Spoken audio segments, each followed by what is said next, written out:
শেখ হাসিনা ফিরছেন, মৃত্যুদণ্ডের রায়ের বিরুদ্ধে তিনি আইনিভাবে লড়াই করবেন। শিরোনামটা যদি এমন হতো তাহলে নিশ্চয়ই ভালো হতো, কিন্তু না, তার ফেরাটা অনেকটাই অনিশ্চিত। তার ফেরা নির্ভর করছে ভারতের উপর। সুপ্রিয় দর্শক, নতুন সময় এক্সপ্লেইনারে আপনাদের স্বাগত জানাচ্ছি। শেখ হাসিনার মৃত্যুদণ্ডের পরে যে প্রশ্নটি সবার সামনে এসেছে সেটি হচ্ছে, ভারত বাংলাদেশে শেখ হাসিনাকে পাঠাবে কিনা। বাংলাদেশ এবং ভারত 2013 সালে একটি প্রত্যর্পণ চুক্তি স্বাক্ষরিত করে, যা 2016 সালে সংশোধিত হয়। এই চুক্তির আওতায় পলাতক আসামিদের বিনিময়ে একটি সহজ মাধ্যম হিসেবে বিবেচিত হয়। 2015 সালে এই চুক্তির আলোকে ভারতের উলফা নেতা অনুপ চেটিয়াকে বাংলাদেশ থেকে ভারতে প্রত্যর্পণ করা হয়। প্রশ্ন হচ্ছে, ভারত কি এই প্রত্যর্পণ চুক্তির আলোকে শেখ হাসিনাকে ফেরত দিবে? কারণ চুক্তিতে বলা আছে, যাকে প্রত্যর্পণ করার জন্য অনুরোধ করা হবে তিনি কোনো রাজনৈতিক অভিযোগে অভিযুক্ত কিনা। যদি রাজনৈতিক অভিযোগে অভিযুক্ত হন, সেই ক্ষেত্রে ভারত কিংবা বাংলাদেশ বাধ্য নন সেই আসামিকে তাদের স্বদেশে পাঠাতে। প্রশ্ন হচ্ছে, কোন ঘটনাকে রাজনৈতিক অভিযোগ বলা যাবে না?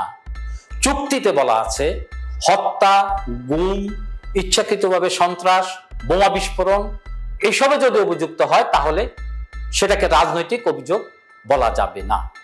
যে অভিযোগগুলি রাজনৈতিক নয়, ঠিক সেই অভিযোগেই বাংলাদেশের মানবতা বিরোধী ট্রাইব্যুনাল শেখ হাসিনাকে ফাঁসির দণ্ডে দণ্ডিত করেছে। যেহেতু রাজনৈতিক অভিযোগে শেখ হাসিনাকে বাংলাদেশের মানবতা বিরোধী ট্রাইব্যুনাল ফাঁসির দণ্ডে দণ্ডিত করে নাই, সেহেতু এই বিবেচনাটা ভারত করবে কিনা সেটাই এখন দেখার বিষয়। গতকালকে বিবিসির একটি প্রতিবেদনে বলা হয়েছে, বিবিসি বাংলার, যে ভারতের কর্মকর্তারা বলেছেন যে বাংলাদেশের রায়ে তাদের কোনো সিদ্ধান্ত পাল্টাবে না, অর্থাৎ তারা শেখ হাসিনাকে ফেরত দিচ্ছে না। তাহলে ভারত যদি চুক্তি লঙ্ঘন করে সেক্ষেত্রে কি করবে বাংলাদেশ?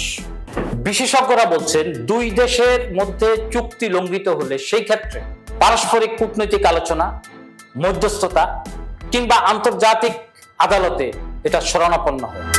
যদি কূটনৈতিক আলোচনা কিংবা মধ্যস্থতা ব্যর্থ হয় তাহলে সেই ক্ষেত্রে আন্তর্জাতিক আদালতের শরণাপন্ন হতে হবে, এবং সেইটা বাংলাদেশ করবে কিনা অথবা করা উচিত কিনা সেই প্রশ্নটি আমরা রেখে যাচ্ছি। বাংলাদেশকে অবশ্যই শেখ হাসিনাকে ভারত থেকে ফেরত আনার যতগুলি প্রক্রিয়া আছে সবগুলি প্রক্রিয়াতে যথাযথভাবে তারা পদক্ষেপ নিতে হবে। শেখ হাসিনাকে যদি বর্তমান সরকার ফিরিয়ে আনতে ব্যর্থ হয় তবে জুলাই আন্দোলন ব্যর্থ হবে বলে আমরা মনে করছি। কারণ জুলাইয়ের এই আন্দোলনেই বাংলাদেশের ভবিষ্যৎ, এবং বাংলাদেশের যে তরুণ প্রজন্ম রয়েছে তারা ভবিষ্যৎ বিনির্মাণের জন্য এই জুলাই আন্দোলনকে সবচেয়ে বেশি গুরুত্বপূর্ণ মনে করে, এবং এই আন্দোলনের পিছনে যাদের বিরুদ্ধে আন্দোলন করতে হচ্ছে, যে স্বৈরাচারী শাসক, যে মানবতা বিরোধী শাসক, যে ফ্যাসিস্ট সরকারের বিরুদ্ধে জুলাই আন্দোলন সংগঠিত হয়েছে, যেই জুলাই আন্দোলনে হাজার হাজার মানুষ শাহাদাত বরণ করেছে, তাদের রক্ত আমাদেরকে ঘৃণা করবে যদি আমরা এই শাস্তিটা দিতে না পারি। ধন্যবাদ, আবার দেখা হবে কোন একটি পর্বে।